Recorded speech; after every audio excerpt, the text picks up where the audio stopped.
Jubilee hills మీద టోటల్గా 2 తెలుగు రాష్ట్రాలు, ప్రత్యేకంగా తెలంగాణ, జూబ్లీ హిల్స్ ఎన్నికల మీద విపరీతమైనటువంటి ఆసక్తి కనబరుస్తున్నాయి. దీనికి ఒకటే కారణం, 3 పార్టీలు పోరాడుతున్నాయి. అసలు 3 పార్టీలు అనే కంటే ఇది 3 వ్యక్తులకు సంబంధించినటువంటి ఛాలెంజ్. రేవంత్ రెడ్డి గారు, కేటీఆర్ గారు, కిషన్ రెడ్డి గారు, ఈ 3 వ్యక్తులు 3 ఛాలెంజ్లు ఉన్నాయి ఒక్కొక్కరి దగ్గర. జూబ్లీ హిల్స్ బైపోలు 3కి ప్రెస్టేజెస్సే. ఎవరో వాళ్ళ క్యాండిడేట్ని గెలిపించుకుంటారు. ఇక్కడికి వచ్చేటప్పటికి నవీన్ యాదవా, లేకపోతే మాగంటి సునీతనా, లేకపోతే దీపక్ రెడ్డా కాదు. వారు రేస్లో ఉన్నారు, కానీ ఓటు ప్రభావితం చేసేది మాత్రం ఈ 3. ఈ 3 ఎందుకు ఛాలెంజ్గా మారింది జూబ్లీ హిల్స్? మొట్టమొదట రేవంత్ రెడ్డి గారి గురించి చూద్దాం. రేవంత్ రెడ్డి గారు చీఫ్ మినిస్టరు, ఆయన చూజ్ చేసుకున్నారు ఆయన క్యాండిడేట్ని చూజ్ చేసుకొని నవీన్ యాదవ్ని గెలిపించుకోవాలి. ఆయన పరిపాలన మీద ఇదొక ప్రజాభిప్రాయంగా చూడవచ్చా అంటే, రెఫరెండం 2 సంవత్సరాలు అయిపోయింది, ఆల్మోస్ట్ 2 సంవత్సరాలు అవుతుంది. 2 సంవత్సరాల కాలంలో రేవంత్ రెడ్డి గారి పరిపాలన ఏ విధంగా ఉన్నది అని ఒక శాంపుల్ టెస్ట్ అనుకోవచ్చా దీన్ని. టోటల్గా 4 లక్షల మంది ఓటర్లు. ఈ 4 లక్షల మంది ఓటర్లలో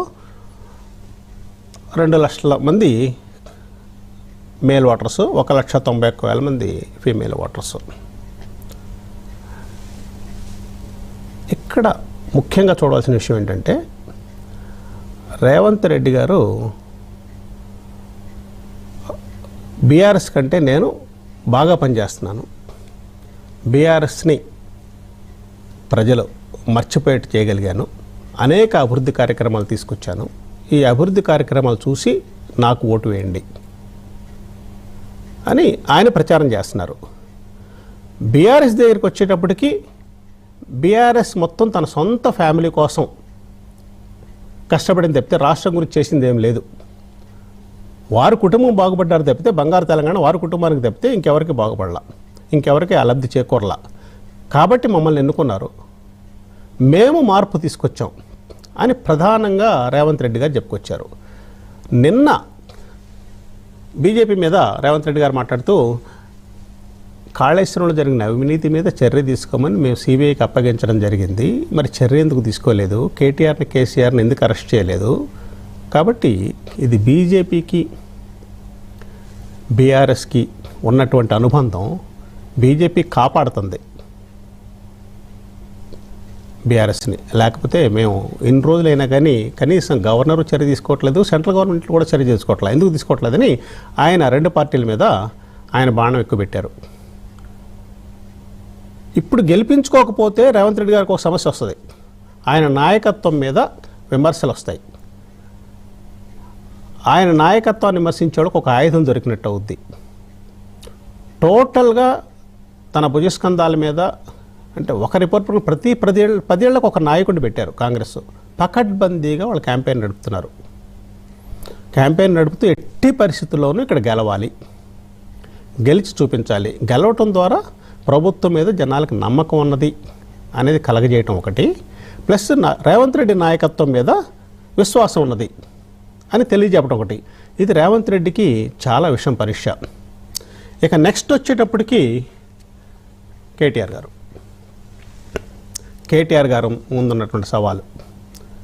కేటీఆర్ గారి సామర్థ్యానికి ఇది పరీక్ష. ఎందుకంటే ఆయన తన భుజస్కంధాల మీద వేసుకొని ఒంటరిగా పోరాటం చేస్తున్నారు, ప్రతిదీ ఒక స్ట్రాటజిక్గా ముందుకెళ్తున్నారు. ఇక్కడ బీఆర్ఎస్ సీట్ ఇది, బీఆర్ఎస్ తప్పనిసరిగా దీన్ని నిలబెట్టుకోవాలి. ఇంతకుముందు అన్ని చోట్ల ఓడిపోయినా సిటీలో మాత్రం బీఆర్ఎస్ స్వీప్ చేసింది. ఆ సిటీలో స్వీప్ చేయడానికి మెయిన్ కారణం ఆంధ్రప్రదేశ్ నుంచి వచ్చినటువంటి సెటిలర్స్ అంటారు. వారు టోటల్గా బీఆర్ఎస్కి మద్దతు పలికారు. ప్లస్ ఇక్కడ ఈ నియోజకవర్గానికి వచ్చినప్పటికీ మైనారిటీలు, ముస్లిం వర్గానికి చెందిన వారు బీఆర్ఎస్కి టోటల్గా ఓటేయటం వల్ల అప్పుడున్నటువంటి గోపీనాథ్ గారికి 44% ఓటు వచ్చింది. కాంగ్రెస్కి 35% వచ్చింది. కానీ ఇక్కడ 30% ముస్లిమ్స్ ఉన్నారు. వారు ప్రభావితం చేయబోతున్నారు ఈ ఎన్నికని. ఇక్కడికి వచ్చేటప్పటికి ఎంఐఎం